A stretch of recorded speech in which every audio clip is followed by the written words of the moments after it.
Buenos días. Les presento a continuación la clase teórica de sífilis. Para una mayor comodidad del alumno, hemos dividido esta clase en dos partes. En esta parte 1 vamos a hacer una breve reseña histórica de la enfermedad, que por cierto abunda en detalle desde la Edad Media. Vamos a hablar de la epidemiología de la enfermedad, de qué modo se transmite el agente etiológico.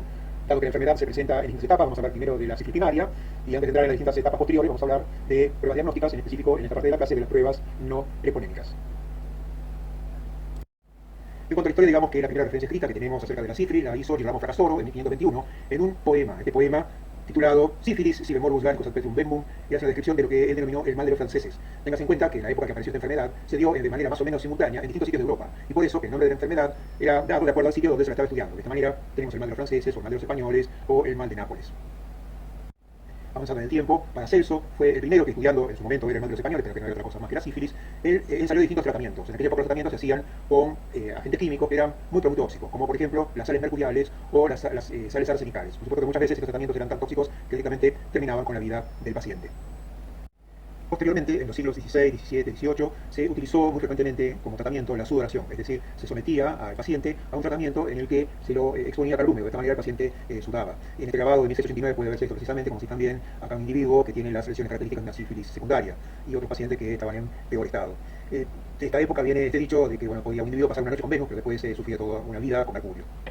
En el siglo XVIII, el famoso cirujano inglés John Hunter, en sus estudios que realizó sobre enfermedades venéreas, él estudió la sífilis, la menorragia, entre otras, y cometió un error porque realizó un experimento en el que realizó la inoculación de un material, un pus que venía de un individuo con gonorrea. Inadvertidamente ese material además contenía treponema, porque el individuo de origen tenía ambas enfermedades, tanto sífilis como gonorrea, y por eso por mucho tiempo se creyó que se trataba de una enfermedad. Esto retrasó el conocimiento casi medio siglo. Hasta el 1868, en el siglo siguiente, Philippe Ricord es el que definitivamente establece que tanto la sífilis como la gonorrea son dos enfermedades completamente distintas. En el año 1905, los investigadores Schalding y Hoffman descubren por fin al agente etiológico de la enfermedad.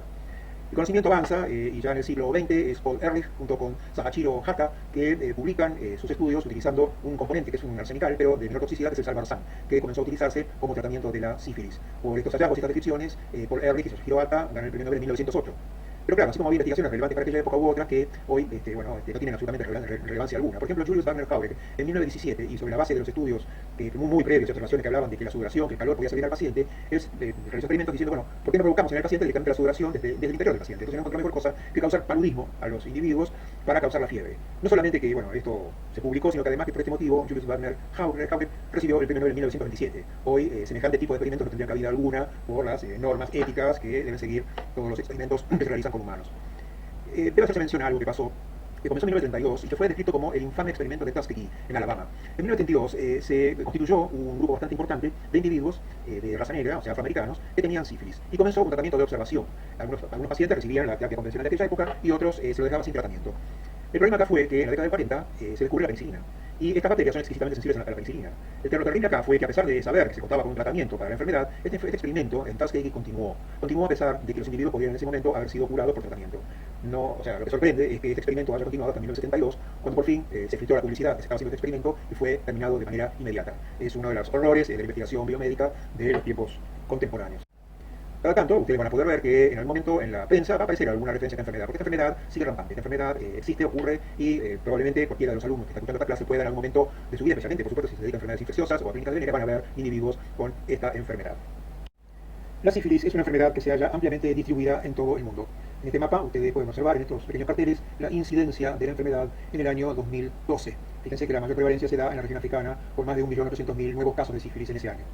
Argentina también tiene sífilis. Debe considerarse que la sífilis es una enfermedad de reporte obligatorio, es decir, ante el diagnóstico de un individuo que tiene sífilis, este debe ser reportado inmediatamente a la autoridad sanitaria, por eso se habla de casos reportados. Existe algún ligero subregistro de la enfermedad, por lo cual se estima que nosotros en Argentina tenemos entre 5 y 6.000 nuevos casos de sífilis en el año.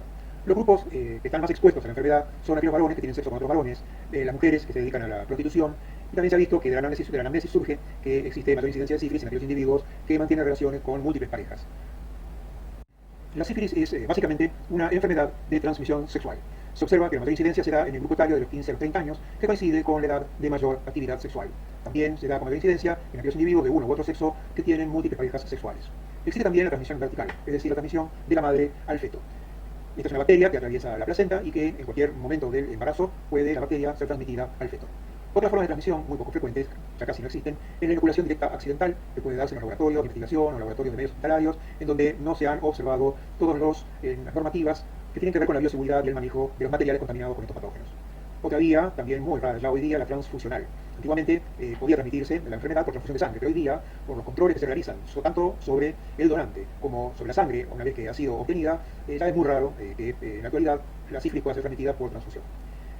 Treponema parium es una bacteria que se considera un patógeno primario, es decir, va a afectar al hombre cuando alcance por la puerta de entrada adecuada en la dosis adecuada. De esta manera, cualquier individuo que tenga en su cuerpo Treponema parium necesariamente es un individuo que está infectado, es un individuo que tiene sífilis. En cuanto al control de estos microorganismos, el control ambiental, puede decirse que por fortuna pueden ser inactivados fácilmente por desecación, es decir, la falta de agua hace que la bacteria muera en cuestión de segundos o minutos, y también la bacteria es altamente susceptible a la actividad de los distintos agentes desinfectantes de uso cotidiano. Hasta aquí venimos hablando de Treponema pallidum, subespecie pallidum, es el agente biológico obviamente de la sífilis. Existen otras dos subespecies de Treponema pallidum, uno es Pertenue y el otro es Epidemicum, ambos causantes de otras enfermedades distintas de la sífilis, también distintas entre sí. Otro treponema de importancia médica es el Treponema carateum, especie carateum. De estos tres vamos a hablar sucintamente hacia el final de la clase. El Treponema pallidum es una bacteria sumamente delgada. El diámetro de su sección es de nada más que 0,1 a 0,2 micrones. Si sumamos a esto que la pared del péptido glicano también es bastante fina, estas bacterias no toman la tinción de grano, es decir, no pueden ser vistas por microscopía óptica por tinción de grano. Para poder ser observadas al microscopio deben utilizarse otras metodologías de tinción. Una posibilidad es la impregnación algénica, mediante la cual ustedes depositan material inerte sobre la superficie de la bacteria y de esta forma aumentan su espesor para poder verla entonces así al microscopio. Otra manera de poder verla es tratarla con un anticuerpo dirigido contra antígenos específicos de treponema marcados con fluoresceína. De esta manera, por microscopía de fluorescencia pueden ser observados. Otra manera de observar a los treponemas es con microscopía de contraste de fase. Pero en realidad, esto que ustedes van viendo acá, que están viendo aquí, es una suerte de truco, porque esto es una fotografía tomada con alta velocidad. Si los treponemas están vivos, están en constante movimiento, y este es sumamente rápido, cuando esto ocurre, ustedes prácticamente no ven a los treponemas, y lo que ven es mucho movimiento browniano en el preparado, y no pueden realmente ver al treponema. Solamente lo verán si los treponemas están muertos. Pero si no, fíjense como hay algunos que están completamente arqueados y otros rectos porque están en permanente movimiento. En cuanto al metabolismo de estas bacterias, digamos que son aerobias estrictas, es decir, necesitan oxígeno para su crecimiento. Se replican muy lentamente. El tiempo medio de generación está entre los 30 y 33 horas, lo cual puede explicar un poco el largo periodo de incubación que tiene la enfermedad desde el momento que la bacteria ingresa al huésped hasta que se declara el signo primario, que es el chanzo de inoculación. Estas bacterias no pueden cultivarse in vitro, es decir, por mucho que ustedes siembren en cualquier medio sofisticado de laboratorio, nunca van a lograr que la bacteria se replique in vitro. De esta manera, para poder ustedes conseguir tener grandes cantidades de treponema, para por ejemplo, extracción de proteínas, para producción de antígenos, etc., necesariamente tienen que propagarla en conejo. Y esto se hace con inoculación en testículo. Esta es la manera en que se pueden obtener cantidades apreciables de treponema. Antes les mencioné la movilidad de los treponemas y la presencia de flagelos. En esta fotomicrografía tomada por microscopía electrónica de barrido, ustedes pueden notar la presencia de tres flagelos. Estos tres flagelos están firmemente adosados a todo el soma bacteriano, lo recorren de un extremo al otro. Estos flagelos están firmemente anclados en ambos extremos de la bacteria. La contracción y elongación de estos flagelos es lo que le da a la bacteria ese movimiento a través del cual se arquea hacia un lado, hacia el otro, y también le imprime un movimiento de rotación a lo largo de su eje mayor, proporcionándole la movilidad de un lado a otro. Si vemos este esquema, podemos entender cuáles son las estructuras que componen las envolturas de la bacteria. Esta bacteria, si nosotros vemos este pequeño esquema que se muestra acá, en donde por debajo tenemos el citoplasma y por encima el medio exterior, lo que vamos a ver es que esta bacteria tiene la membrana citoplásmica como tiene cualquier otro microorganismo. ¿Sí? Es una bicapa lipídica rica en proteínas, compuesta básicamente por fosfolípidos. A continuación tenemos un periplasto mucopeptídico, en donde está nadando, por así decir, dentro una muy fina capa de péptido glicano que constituye la pared de la bacteria. Inmediatamente por fuera tenemos una membrana lipoproteica, que nos recuerda a la membrana externa de los gram negativos. Esta membrana lipoproteica también está compuesta, es asimétrica, tiene fosfolípidos desde el interior y unos lípidos con polisacáridos, básicamente es un lipopolisacárido, que tiene la característica, a diferencia de lo que ocurre con las bacterias gram negativas, que no tiene actividad endotóxica. Si bien esta estructura entonces está constituyendo la membrana lipoproteica y tiene toda la apariencia de lipopolisacárido, no tiene actividad endotóxica. Por fuera de esta membrana lipoproteica, por último, encontramos una capa panfolítica externa. Esta capa está compuesta por básicamente lípidos, fosfolípidos y una proteína que básicamente son no producidas tanto por la bacteria, sino capturadas por la bacteria de aquellas células que se están destruyendo en los tejidos que la bacteria está invadiendo. De esta manera, esta capa panfolítica externa viene a jugar un papel como de disfraz o cobertura que impide que los mecanismos inmunes del huésped puedan ver a las proteínas que asoman por fuera de la membrana lipoproteica. En cuanto al contenido proteico de Treponema pallidum, veamos lo siguiente. Muchas de las proteínas que forman el aparato biosintético o el aparato bioenergético de la bacteria están constituyendo parte de esta membrana citoplásmica. Esto ocurre en todas las bacterias, esto es así. En la que es la membrana lipoproteica, que está más hacia el exterior, ahí tenemos otras proteínas. Algunas de ellas son antigénicas y el huésped no las reconocemos propias, obviamente, y monta una respuesta inmune. Algunas de estas proteínas no son propias de Treponema pallidum subespecie pallidum, por lo tanto, así como se encuentran en Treponema pallidum, también se encuentran en otros treponemas que pueden formar parte, o sea, treponemas que no son pallidum, como Treponema denticula, por ejemplo, que pueden ser parte de la microbiota normal del hombre. Otras proteínas que están en mucha menor cantidad, como la TP0751 o la TPP17, cumplen una funcionalidad, funcionan como adhesinas. En este caso, la TP0751 o palilicina, se sabe, por ejemplo, que brinda adherencia a la laminina. La TP0555 y la TP0483 proporcionan adherencia a fibronectina. Lo que pasa es que estas proteínas, primero, están en muy poca cantidad, y por otro lado, otro problema que hay para la defensa del huésped es que estas proteínas sufren el fenómeno de variación antigénica. De esta manera, sufrir el fenómeno de variación antigénica, cuando el huésped puede montar una respuesta contra este organismo, estas proteínas cambian su estructura antigénica y ya se vuelven reconocibles para el huésped. De esta manera, esto un poco explica por qué, aún a pesar de todo el conocimiento que se tiene, no ha podido desarrollarse una vacuna contra este microorganismo. En cuanto a la funcionalidad, digamos que estas proteínas que funcionan como adhesinas reconocen la laminina, por ejemplo, como la TP0751, u otras proteínas que reconocen la fibronectina. La ubicación de estas proteínas generalmente se da en los extremos distales de la bacteria, no es que están a lo largo de toda la bacteria, sino que se aparecen en los extremos distales. Una pregunta que a esta altura ya podemos hacernos es por qué Treponema pallidum causa enfermedad, semejante enfermedad a sífilis, ¿no es cierto? ¿Cuáles son los atributos que tiene esta bacteria? ¿Cuáles son sus factores de violencia para causar la enfermedad sífilis? Por un lado, reconocemos en esta bacteria su alta motilidad, es decir, debido a la presencia de estos flagelos que están firmemente anclados a los extremos y que proporcionan a la bacteria la movilidad, esta movilidad permite que la bacteria pueda invadir tejidos contiguos y a su vez también produzca el escape desde la zona donde el punto donde la bacteria ingresó al huésped. De esta manera, la bacteria rápidamente puede pasar a la circulación, por eso que la sífilis, después de horas o muy pocos días después de haber ingresado al huésped, se transforma en una enfermedad sistémica. Prácticamente el único factor de violencia que reconocemos en Treponema pallidum son sus adhesinas, especialmente la adhesina que se une a fibronectina. ¿Cómo funciona este sistema? La adhesina, es decir, las adhesinas de Treponema pallidum, se unen a su receptor que es la fibronectina. Cuando esto ocurre, y vean ustedes, la fibronectina básicamente tapiza las células de la vasculatura, por el interior de las células de la vasculatura. Cuando esto se produce, cuando se produce esta unión, esta interacción, las células de la vasculatura expresan la proteína ICAM1. Esta proteína ICAM1 es una proteína de adherencia, que lo que va a hacer es interaccionar rápidamente con los monocitos a través del receptor CD43. Cuando esto ocurre, los monocitos se adhieren a la vasculatura, a la cara interna de los vasos, y digamos, provoca un fenómeno que sería un fenómeno sin cicatrización. Es decir, ustedes saben, los macrófagos básicamente tienen como función remover detritos, etc., y promover la reparación de tejidos. Aquí los monocitos es como que equivocan su funcionalidad merced a lo que está provocando Treponema pallidum al unirse a la fibronectina. Y de esta manera entonces comienzan a depositar los monocitos al interior de los vasos, con lo que su luz interior comienza a reducirse. En cuanto a otros factores de violencia, se sabe que Treponema pallidum tiene una proteína que tiene actividad de hialuronidasa. Sin embargo, no está muy claro qué tanto aporta esta hialuronidasa a la real virulencia de Treponema pallidum. Ya dijimos que Treponema pallidum tiene una molécula muy parecida a un polisacario, pero que carece de actividad endotóxica. Y debe hacerse notar que Treponema pallidum no produce ninguna toxina, no hay ningún otro exoproducto que tenga actividad tóxica. Aquí es muy importante mencionar que entonces mucho de aquello por lo cual la bacteria va a causar enfermedad es por la evasión de los mecanismos en principio de la inmunidad innata.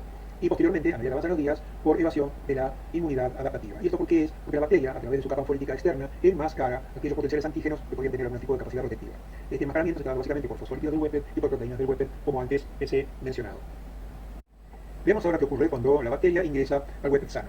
Primero entonces debe haber un contacto íntimo, un contacto sexual que permita que la bacteria pase del individuo enfermo, que tiene lesiones, que contiene la bacteria, al individuo sano. Durante el acto sexual es muy común que los epitelios sufran microabrasiones. A través de estas microabrasiones, la bacteria entonces puede penetrar al epitelio sano. Una vez que ingresa, la bacteria comienza rápidamente su replicación.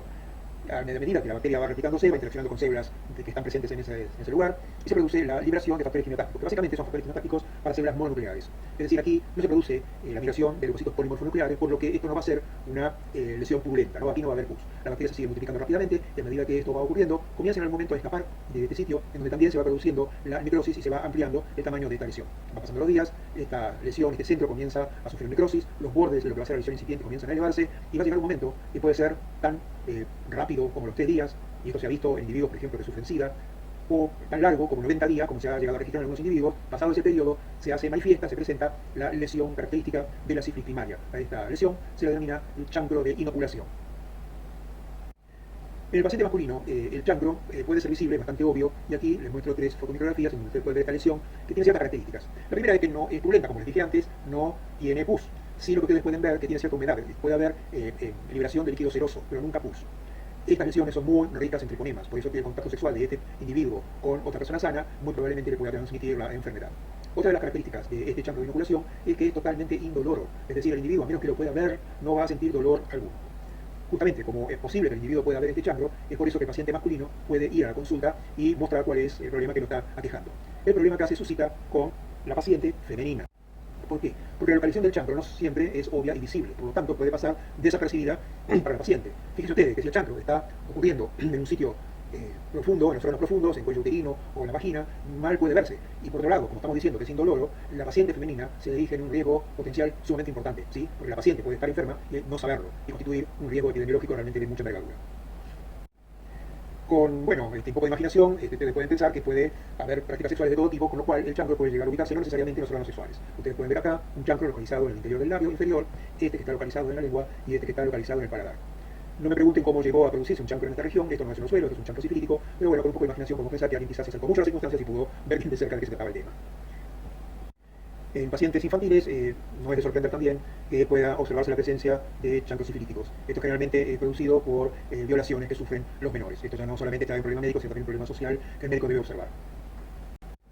Como el periodo de incubación de la enfermedad es tan corto como 3 días, tan largo como 90 días, pero con una media de aproximadamente 3 semanas, no es de sorprender que antes de la aparición del chancro primario ya el huésped comience a montar una respuesta inmune adaptativa. Esta respuesta inmune adaptativa se va a caracterizar por la presencia de 2 tipos de anticuerpos. Unos son los anticuerpos treponímicos, que pueden ser detectados por pruebas específicas. Estos anticuerpos están dirigidos contra proteínas específicas y propias de Treponema pallidum subespecie Palio. Por otra parte, tenemos los anticuerpos no treponémicos, antiguamente denominadas las reaginas sifilíticas, que también pueden ser puestos de manifiesto en el laboratorio por pruebas que veremos en unos minutos. Estos anticuerpos no treponémicos básicamente están dirigidos contra fosfolípidos, especialmente cardiolipina. La cardiolipina forma parte de la membrana citoplásmica de las células eucariotas. En la conformación en que se encuentra allí, con sus extremos polares hacia afuera, el huésped la reconoce como propia y por eso no reacciona contra ella. Pero cuando las moléculas de fosfolípidos están desorganizadas y están adosadas a Treponema pallidum, formando parte de esa capa fosfolítica externa, esto no es reconocido por el huésped y por eso aquí aparecen anticuerpos que están dirigidos contra un fosfolípido propio del huésped, pero que no se encuentra en la conformación que el huésped puede reconocer. Así que entonces, mientras está ocurriendo el periodo de incubación, ya que podemos tener producción de anticuerpos, existe un periodo entonces en donde el huésped el enfermo va a mostrar la presencia del chancro sifilítico y ya cuando el paciente entonces llega a la consulta en ese momento, si ustedes hacen las pruebas adecuadas, pueden poner de manifiesto la presencia de los anticuerpos y con eso ustedes pueden llegar a un diagnóstico, lo cual vamos a explicar a continuación. Para la detección de los anticuerpos no treponémicos tenemos las pruebas que se denominan no treponémicas. La prueba más antigua de este tipo y que se viene usando hace muchísimos años es la prueba de BDRL. BDRL es el acrónimo por el laboratorio, el nombre del laboratorio que inventó esta metodología, que es el Venereal Disease Research Laboratory de los Estados Unidos. Para esta prueba se debe construir el antígeno de BDRL. El antígeno de BDRL básicamente está compuesto por 3 lípidos, que son la cardiolipina, la lecitina y el colesterol. Deben tener en cuenta ustedes que los lípidos no son solubles en agua y por lo tanto para poder mantenerlos en una suspensión micelar estable, micelar porque se están formando micelas, como pequeñas microgotitas de lípidos. La cardiolipina es el antígeno que importa, porque es aquello contra lo cual el huésped está generando los anticuerpos. La lecitina y el colesterol son dos agregados que dan estabilidad a esta emulsión. Entonces, básicamente ustedes lo que tienen que hacer es poner suero del paciente en contacto con el antígeno de BDRL y observarlo con un microscopio a muy poco aumento, apenas un poco de aumento. Si ustedes miran entonces una reacción negativa, van a ver algún detritus y lo que van a ver básicamente es la estructura micelar que está estable sin provocar ningún tipo de reacción. En cambio, cuando hay reacción positiva, se produce la aglutinación y van a ver entonces estos cúmulos que pueden ser observables fácilmente. Esta prueba puede hacerse de manera cuantitativa, es decir, lo que se puede hacer es hacer diluciones del suero, al medio, al cuarto, al octavo, y así sucesivamente, y poder informarse entonces del resultado como BDRL positiva, informando la última dilución que dio positiva. ¿Por qué es importante esto? Porque esta prueba, que es muy específica, para la cardiolipina, da muy pocos falsos negativos, o sea, en todo caso sí hay falsos positivos. ¿Y por qué hay falsos positivos? Por dos motivos. Primero, porque en general cualquier enfermedad en donde haya gran destrucción de tejido va a tener cardiolipina liberada a la circulación que va a ser vista por el sistema inmune y es lo que en todo caso va a generar estos anticuerpos. Por lo tanto, enfermedades que cursan con muchísimo daño de tejido, como sucede con el lupus eritematoso sistémico o con la lepra, por ejemplo, van a dar una reacción positiva. Obviamente, ustedes están frente a un cuadro clínico completamente distinto. O sea, si ustedes tienen un individuo que tiene un lupus o que tiene una lepra, ya tiene ciertas características clínicas y ustedes le van a pensar inmediatamente que ante una BDRL positiva ustedes no van a pensar necesariamente en sífilis. Por otro lado, en este caso, también ustedes pueden hacer una prueba cuantitativa, pero obviamente al diagnóstico se va a llegar necesariamente no por este método, sino por una prueba donde ustedes busquen antígenos treponémicos. Porque ustedes tienen un suero que no tiene las concentraciones dentro de los rangos normales de lípidos, sino que tiene una dislipemia, por ejemplo, alta cantidad de triglicéridos o de colesterol, se puede desestabilizar este antígeno BDRL y producir entonces una aglutinación. Pero en este caso las reacciones son muy débilmente positivas y apenas con hacer una prueba cuantitativa ustedes podrán ver rápidamente que ya cuando ustedes diluyen el suero al medio o al cuarto, estas pruebas dan negativas. Otra prueba de uso corriente en el laboratorio clínico es la prueba de RPR o prueba rápida de la reagina. En este caso, el antígeno de RPR es idéntico al antígeno de BDRL, con la diferencia de que aquí el antígeno, en vez de estar libre, está asociado a micropartículas de carbón. De esta manera, frente a una reacción positiva, ustedes van a poder ver la microaglutinación, esta aglutinación, o sea, la observación se puede hacer visualmente sin necesidad y sin ayuda de un microscopio, cuando se compara esta aglutinación con una imagen uniforme que ustedes ven en el control. Existen algunos otros tests, como este que se muestra acá, este Nadal, en donde la diferencia está en que el principio es el mismo, pero el antígeno es el mismo, pero en vez de estar asociado a micropartículas de carbón, está asociado el antígeno BDRL a partículas de látex. Por lo tanto, entonces la visualización se debe hacer sobre fondo negro. En este caso, ustedes lo que van a ver es la aglutinación de estas micropartículas de látex cuando está presente el anticuerpo, los anticuerpos dirigidos contra la cardiolipina. Concluimos aquí en la parte 1 de esta clase. Los invito a continuar con la parte 2 de la misma. Muchas gracias. Damos comienzo aquí a la segunda parte de la clase de sífilis. En esta parte vamos a continuar hablando del diagnóstico de la sífilis, especialmente de las pruebas treponémicas y otras pruebas para el diagnóstico directo. veremos de qué manera utilizamos estas pruebas, es decir, estudiaremos los algoritmos diagnósticos, continuaremos estudiando la progresión de la enfermedad, es decir, la sífilis secundaria, la sífilis terciaria, hablaremos de la transmisión congénita, hablaremos también de las estrategias de tratamiento y prevención, y culminaremos al final de la clase con una muy breve descripción de otros treponemas, es decir, treponemas que no son especie pálido o subespecie pálido. Otra manera de detectar fehacientemente la presencia de la bacteria en un individuo afectado de sífilis es por reconocimiento de secuencias de ADN específicas mediante la reacción de amplificación por PCR. Dado que se utilizan cebadores o primers totalmente específicos para Treponema pallidum, la especificidad de este método es muy alta, porque uno lo que está reconociendo son secuencias específicas de pallidum frente a Treponema pallidum de otras subespecies o de otra especie como Treponema carateum. La sensibilidad de este método es regular, alcanza cerca del 78%, pero puede ser incrementada utilizando en vez de una PCR convencional, una PCR mediante transcriptasa reversa cuantitativa, o sea, una QRT-PCR. La validez de este método aún está en discusión. No sería de aplicación general, dado que para casos de sífilis primaria o secundaria, con signos y síntomas característicos, quizás los métodos convencionales indirectos serían más válidos. Pero esta metodología de identificación de ADN específico podría ser más útil para el diagnóstico de la sífilis tardía o la infección persistente en individuos que recibieron un tratamiento supuestamente adecuado, pero que han sido refractarios a ese tratamiento. En cuanto a la sífilis congénita, también este método puede ser útil por identificación de Treponema pallidum en líquido amniótico. Una salvedad que debemos hacer es que esta metodología reconoce ADN, pero no puede distinguir entre los treponemas vivos de los treponemas muertos. ¿Por qué les digo esto? Porque en el caso de un individuo que ha sido sometido a tratamiento y el tratamiento ha sido exitoso, es posible que haya bacteria, no haya bacteria viva dentro del huésped, pero aún quede el ADN que puede permanecer en el huésped entre 15 y 30 días después que la bacteria ha muerto. Cuando esto ocurre, ustedes pueden llegar a haber terminado un tratamiento que ha sido exitoso y ha dado muerte a todos los microorganismos, pero el ADN permanece y eso puede hacer creer a ustedes que el individuo sigue aún infectado, con lo cual ustedes podrían querer tratar al individuo con un nuevo curso de antibiótico cuando en realidad no lo necesita.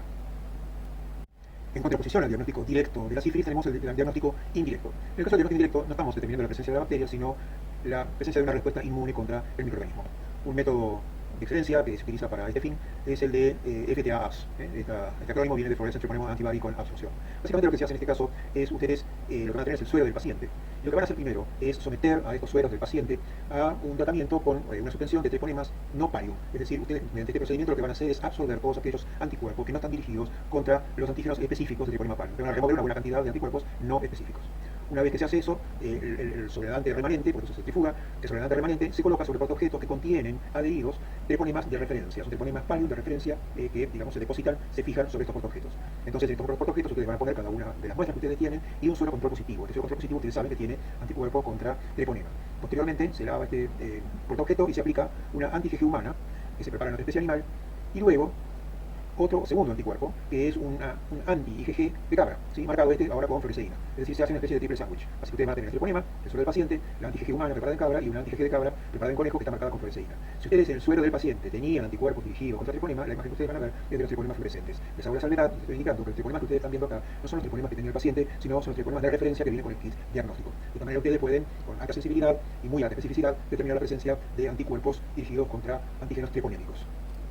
Otras metodologías que se utilizan para el diagnóstico indirecto de certeza de la sífilis incluyen, por un lado, la microhemaglutinación de los treponemas. Esta metodología detecta la presencia de los anticuerpos treponémicos mediante una técnica donde se hace interaccionar el suelo del paciente con hematíes que tienen absorbidos sobre su superficie al antígeno treponémico. En el caso de estar presentes los anticuerpos, se va a producir la hemaglutinación. Esta técnica tiene menor sensibilidad y menor especificidad que la FTA-ABS descrita anteriormente. Existen otros dos métodos, uno es el de enzimo inmunoanálisis automatizado y otro el de inmunoanálisis por quimioluminiscencia, en donde se detectan antígenos treponémicos con muy alta sensibilidad y especificidad. Estos métodos, ambos, son de 10 a 20 veces más caros que el test de BDRL o el test de RPR, pero a diferencia de BDRL o RPR, permite el procesamiento de muchas muestras en menor tiempo de manera automatizada. Es decir, estos son los dos métodos que se utilizan para la detección de antígenos treponémicos por métodos automatizados, es decir, donde la intervención de la mano del hombre es mínima. Por último tenemos las pruebas rápidas de aglutinación, en donde ustedes lo que tienen es antígenos treponémicos que están absorbidos sobre partículas de látex, por ejemplo, y en donde la presencia de anticuerpos le va a permitir ver una aglutinación. Estos métodos no están todavía muy difundidos y todavía no existe prueba fidedigna de que sean realmente útiles. Igualmente en algunos sitios se están utilizando.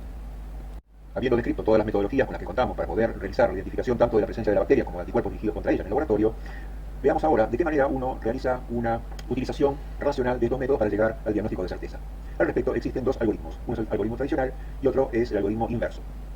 Para el caso del algoritmo tradicional, y en el caso que tengamos pacientes en donde uno puede identificar la presencia de la lesión sospechosa, en ese caso, y si esa lesión es accesible, puede tomarse la muestra, uno puede realizar el diagnóstico directo por la técnica de inmunofluorescencia. En este caso, cuando la técnica nos está dando un resultado negativo, ustedes ya directamente pueden a esa altura descartar la presencia de sífilis, es decir, la lesión no es sifilítica.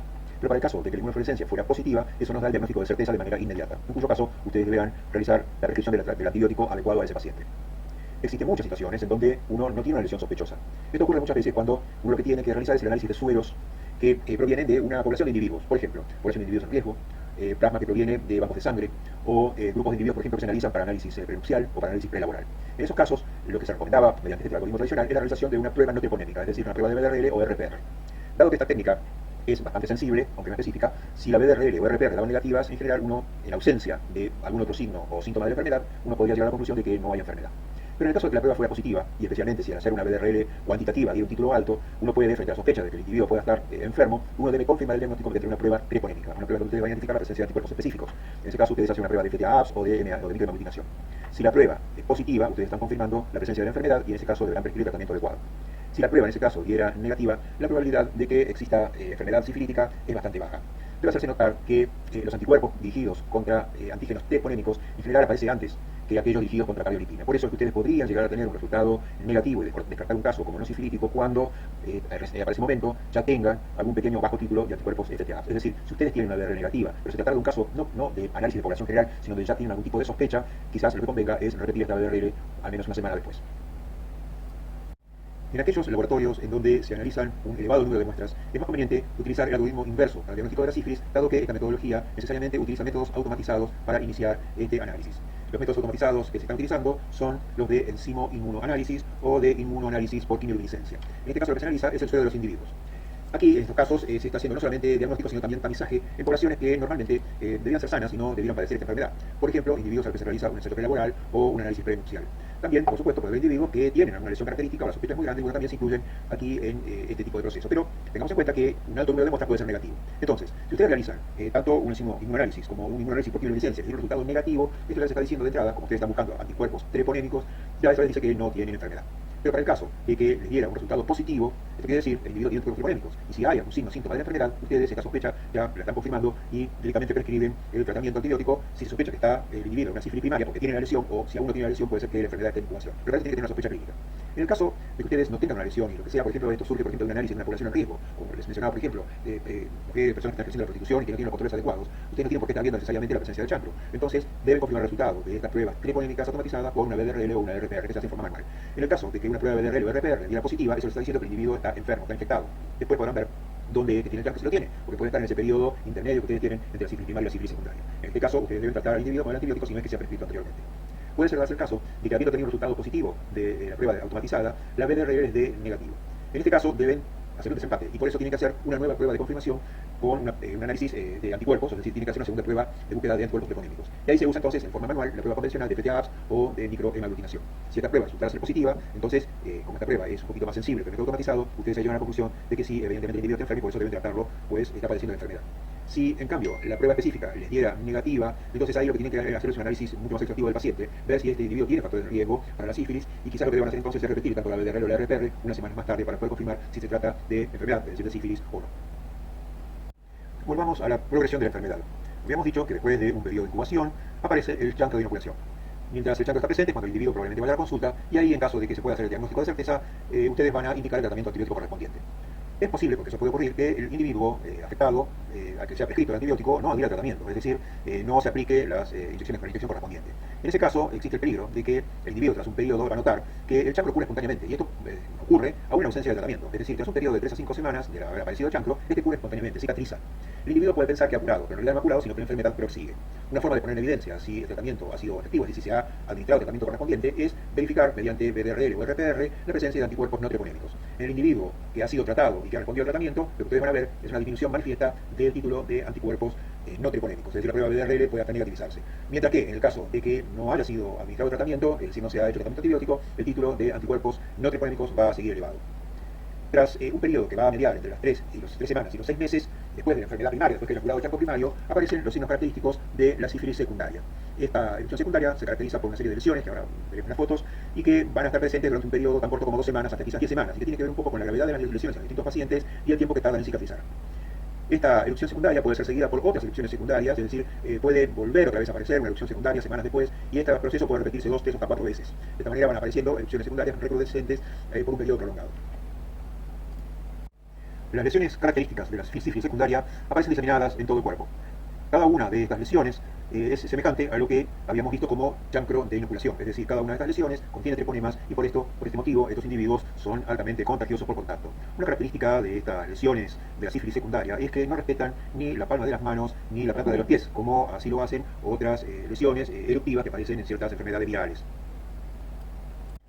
Además de las lesiones en piel, durante la sífilis secundaria también ocurren lesiones en las mucosas. Este tipo de lesiones son en general de tipo condilomatoso, es decir, asemejan arrugas. Aquí pueden observar ustedes estas lesiones en la lengua del individuo y en la región perianal. Estas lesiones condilomatosas se denominan en latín condiloma latum. El análisis histopatológico de las lesiones sifilíticas nos permite observar la presencia de un fenómeno denominado endoarteritis obliterativa. Como se les expliqué anteriormente, el treponema pallidum se adhiere a través de sus adhesinas a la fibronectina en el interior de los vasos. Esto hace que las células endoteliales expresen la molécula de adhesión ICAM1, que encuentra como receptor al CD43 en los monocitos circulantes. Estos monocitos, transformados en macrófagos, se adhieren al interior de las paredes y empiezan a reducir su sección. También están migrando otras células, no solamente los monocitos, sino también linfocitos TCD4, linfocitos TCD8 y células natural killer. Se está produciendo en esta región la producción de interferón gamma por parte de los macrófagos y también de citoquinas proinflamatorias como el factor de necrosis tumoral o interleuquina 6. Todo esto lo que está produciendo al mismo tiempo es una infiltración perivascular y todo este fenómeno conduce a la isquemia de la región, provocada en parte por la reducción de la luz de los vasos, sumada al daño que están produciendo todas estas células que están conformando esto que ustedes ven acá, que es esta infiltración perivascular. Este fenómeno se da en los vasos de todo calibre. Se puede observar en los pequeños vasos, en las lesiones como el chancro de inoculación, pero también en el largo plazo, en las sífilis terciarias, puede también observarse signos que manifiestan la presencia de este fenómeno en vasos tan grandes como la arteria aorta. Una vez que las lesiones características de la sífilis secundaria han curado espontáneamente en el individuo no tratado, ustedes pueden observar lo siguiente. En un 25% de esos individuos se observa que los títulos, tanto de anticuerpos treponémicos como no treponémicos, se bajan a niveles no detectables, es decir, las pruebas se negativizan. Al mismo tiempo, y en el seguimiento de estos individuos, se ve que nunca más presentan otro signo o signo alguno de enfermedad. Es decir, estos individuos han curado completamente. Cuando esto ocurre, se estima que la bacteria ya no está más en estos individuos. En un 45% de los individuos, estos permanecen con serología positiva, pero nunca llegan a presentar otro signo de enfermedad. Es decir, no alcanzan, quizás en lo que les resta de vida, a presentar otro signo de enfermedad. El hecho de que la serología sea positiva indica que probablemente tenga que estar el treponema pallidum alojado en algún sitio del huésped. Generalmente lo que ocurre es que cuando se despierta la respuesta, se genera la respuesta inmune contra el treponema va peleando, va tratando de evadir esta respuesta, generando nuevas variantes antigénicas por variación antigénica. Pero llega un momento que este fenómeno se agota y por último, la bacteria ya no puede resistir el ataque del sistema inmune y entonces empieza a reducir su número, alojándose en sitios a donde la respuesta ya no los alcanza completamente. Por eso la bacteria se aloja en sitios recónditos y ahí va a permanecer. Y desde ahí va a producir permanentemente una estimulación del sistema inmune, lo que va a generar esta respuesta secundaria que se caracteriza por esta serología positiva. En un 30% de los individuos, y en el largo plazo, porque estamos hablando más allá de 1 año a 30 años, los individuos pueden desarrollar los signos característicos de lo que denominamos la sífilis terciaria. El periodo que media entre la desaparición de las lesiones características de la sífilis secundaria y la aparición de los signos característicos de la sífilis terciaria se denomina periodo de latencia o sífilis latente. Uno puede reconocer un periodo de latencia temprana y uno de latencia tardía. En algunos casos las lesiones se producen en algunos pacientes dentro del primer año, y en otros casos las lesiones aparecen muy tardíamente. Son dos tipos de pacientes que pueden observarse en la clínica. Como hoy en día la mayoría de los pacientes son diagnosticados, bueno, la mayoría es tratado, y por eso que hoy es muy raro poder encontrar pacientes con sífilis terciaria. En el caso que alguno de ustedes tuviera la suerte de poder llegar a ver a un paciente de este tipo, lo que van a observar que es en algún sitio en donde se estuvo presente alguna vez el treponema, se van a producir lesiones, probablemente de naturaleza subinmunitaria, y que son bastante serias con bastante destrucción de tejido. Esto que ustedes ven acá es una perforación palatina, probablemente donde alguna vez estuvo alojado el treponema. Dado que la sífilis es una enfermedad sistémica, la bacteria puede ubicarse en cualquier parte del organismo. Este tipo de lesiones se los ha dado en llamar desde hace ya mucho tiempo gomas. El goma sifilítico. Aquí ustedes pueden observar este goma, y fíjense que este goma tiene dos características. Hay por un lado lesiones de tipo verrucoso y por otro lado perforaciones con destrucción de tejido. Los gomas se pueden dar en cualquier tejido, y por ejemplo tienen goma óseo. Y también puede darse en el tejido epitelial cutáneo. En este caso este individuo tiene gomas faciales. Aquí no existe destrucción de tejido, pero sí la formación de condilomas. Debemos hacer mención que un pequeño porcentaje de los individuos infectados con treponema pallidum sufren la neurosífilis. La presentación neurológica de la sífilis era muy común en la era preantibiótica, en donde entre un 25 y un 35% de los individuos las presentaban. Con los años, la incidencia ha decrecido hasta que estos datos, que provienen de un estudio entre 2000 y 2004, pero que tienen todavía vigencia, muestran que aproximadamente un 2,1% de los pacientes con VIH y un 0,6% de pacientes no infectados con VIH sufren la neurosífilis. La neurosífilis tiene una forma temprana de presentación y una forma tardía. En la forma temprana, los signos y síntomas aparecen de los primeros meses o primeros años después de que se haya sufrido la sífilis primaria. Básicamente son signos de tipo meningeo o meningovascular, habiendo también signos de tipo ocular, o sea, la sífilis ocular y la otosífilis. En la forma tardía, que hoy es bastante muy difícil de poder observar, aparece entre los 10 y 25 años después de sufrir la sífilis primaria. Muchos de estos datos surgen de los estudios que se hicieron en la antigüedad, cuando todavía no se administraban los antibióticos.